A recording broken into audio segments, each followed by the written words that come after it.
Hey guys, so this may be a Redcat type of week or next next couple of days at least, because I'm real curious as far as these cars they just released. So I'm gonna actually look at each one of these and do a video on it and look at it a little bit more in depth from the information that they've given on their site. Of course, you can go to redcatracing.com and see this, and they got the videos there, and I'm pretty sure they'll be launching some stuff on YouTube. So anyway, the first thing is going to be this R5. So this is an actual fifth scale. Let's go to one of these photos up here.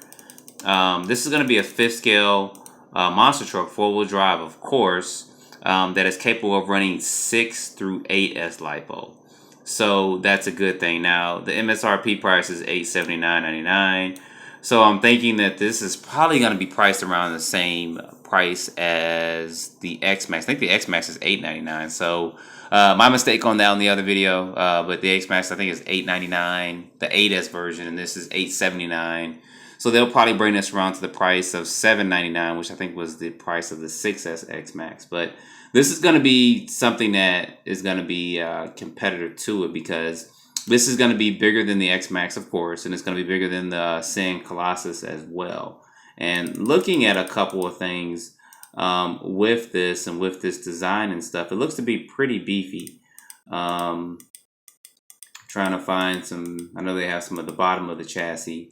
So looking at here, I thought that the A-arms were constructed like some of their other cars, where get this to, it's not zooming in like I thought it would. So anyway, get this to I thought these were going to be interchangeable for the front and rear, but they did make this so this is different. So that's not a big ordeal or anything like that, but you guys see you do get an aluminum chassis there, and you do get some aluminum braces front and rear, so that's going to be pretty good as well. And there is some adjustability with the turnbuckles and stuff there.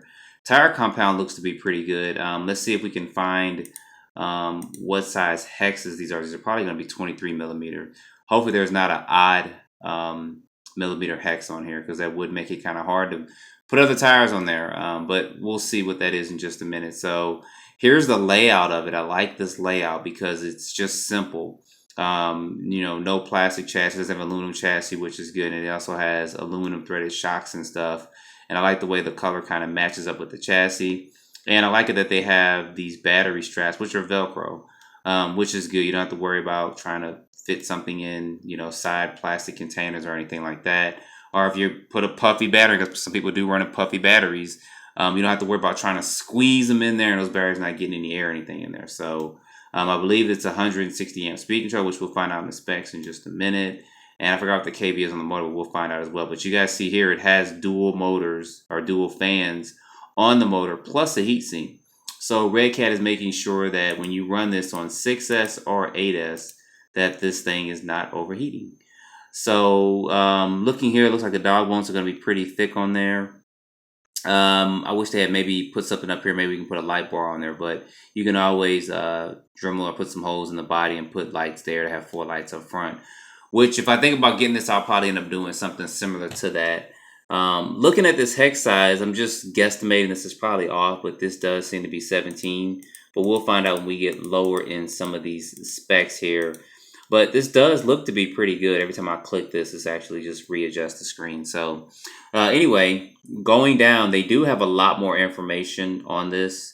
And this does start to look better when I see it in its entirety here, and it's not running in a video or anything like that. So they didn't try to replicate or copy like Traxxas by doing something different with the body mounts and stuff like that. So you do have body pins on it, which is good. I'm fine with those.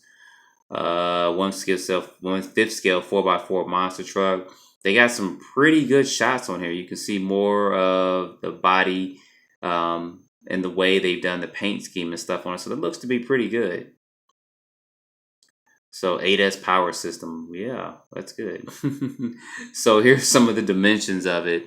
It's saying it's 31.5 inches long. I'm not sure exactly how long the X-Max is, but this is, of course, going to be longer. It's 5th scale. So it talks about the wheelbase, 19.5 inches wide. So that's a big truck. I mean, just thinking about this, 12.5 tall, that's a big truck. And 5.3 inches on the chassis ride height. So gear ratio is a 21, 5 to 1. Okay. Pretty sure this uses Mod 1 gears in there. I like the way they just design on the rear part of the truck as well. And look at that, they got that Redcat and sitting on, they even painted that, so that's cool. So they decided they put a lot of work into, or a lot of thought into the coloring of this truck and make it kind of stand out and look unique. Here it's talking about a 160 amp speed controller, which is good because you're going to need that for that 8-cell lipos or 2-force lipos. I've never heard of Hexfly ESCs, but I'm pretty sure it's kind of like they look like some of the Hobby Wing rebrands. So here's a closer look at the truck. Tire compound looks even better here, just glancing at this. And then also, they got the Redcat license plate on there, so that's funny. So there'll probably be an option for a wheelie bar or something to fit back here. But looking at the videos, it doesn't look like it's so unstable to where every time you hit it, it's just going to wheelie up.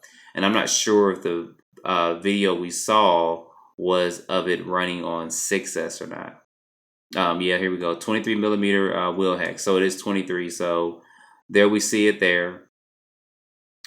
Which is fine. I mean, I think there's some other ones out there that could fit that as well. And that's going to make it more of a standard for trucks this size as well, which is good. So nice, another good shot there. So your oil filled shocks, yeah, we'll need that. No springy shocks there. Yeah, that's got some pretty good height there in this picture here over to the left. So it's going to be interesting to see how fast this is. Dual fan equipped motor and heatsink. We saw that. Quick release battery straps, those are Velcro, which is good, and more good shots and pictures. So they are really putting this out there. And here we have kind of a layout of a chassis, enclosed receiver box, 8S, capable 1050 kV brushless motor. So I'm not sure what that gear ratio is there, or the actual pinion gear they have on there with the spur gear, and I'm not sure if they designed it kind of like the 3XLE, which it doesn't seem like it, because the 3XLE has the pinion gear, then has another gear, and then actually touches to this slipper clutch and stuff, or the center differential stuff for it. So, but this seems to be a little bit different there with that. That's the fans we're talking about. Battery straps, of course, that's Velcro, so that does help with the quick release. That does look like one of the Hobby Wing ESCs, because I can tell just by the way it's constructed with that. 30 kilogram Metal Gear servo. So I'm curious to know the speed of it. Because you can have all the torque in the world, but if you got a slow servo, it's just, to me, it kind of defeats the purpose of that. But I'm pretty sure they didn't skimp too much on the servo with this. So, and of course, this guy, you guys can see there, threaded body shocks. They don't talk about the diameter of the shocks, but this being 5th scale, I don't think they're going to be something crappy if they're just going to put on there like that. So, fully programmable speed controller, and getting back to the bottom of this. And the more I look at this, the more I'm kind of liking this body style. I like the shredder too, but I just didn't like because it was so thin. It needed to be wider. So this is actually what I'd be looking for, and this would make me consider getting this because of the look of it and how big it is too. I don't know how that's gonna fit in the trunk of the Camaro, but we'll work that out. Be the only car I have back there. So interesting picture here with the truck running, and these tires are actually ballooning pretty big there. So it's saying fast. So I wonder how fast. One good thing about Redcat is they don't put all these blistering speeds, fast and affordable, all over their stuff, which is a good and is bad. I mean, some people do want to know what they're getting, out the box when they get something like this. So go back up here. Let's see some of the specifications. I don't think they talk too much about any of the speed or anything of it. So they're not claiming 50, 60, 70 miles per hour out the box. Like I said, which could be good or bad. So battery and charge are not included. I think it's just that their brushless systems are not adding the batteries anymore, because I did see on the other brushless truck they did have that on there, or the brush truck they did have that on there. So this is just giving some of the specifications of it in standard parts. It's probably going to come with this radio there. And here's the servo here, but I don't see any specs on. Let's see if we get this here. Nope, no specs on it. So no specs as far as the speed and stuff, I should say. So That's a look at this, guys. I mean, this looks pretty good. Looks pretty promising. You guys wanted some challengers to the Traxxas X-Max. So this can be a challenge to the X-Max, I guess, 2.0 or the 8S version. So it's going to be interesting to put these two up against one another to see who's going to take crown of the top monster truck, electric monster truck, that is. Be good to do a tug of war with these and take it to some rough terrains and maybe even some of a durability test to see how it holds up. And how strong it's going to be out there. So, guys, as always, don't forget to like, subscribe, put your comments below. Glad these companies are coming out with this stuff to give us some choices and variety, and giving some of the top companies too, because I think Redcat would be number 3. I think Traxxas is still number 1 out there just because of the name and how long they've been out. But Arma's catching up to them quick, and now we got a Redcat coming out. So now we need HPI to kind of step up as well. To do that. So hopefully we can get HPI to do some stuff.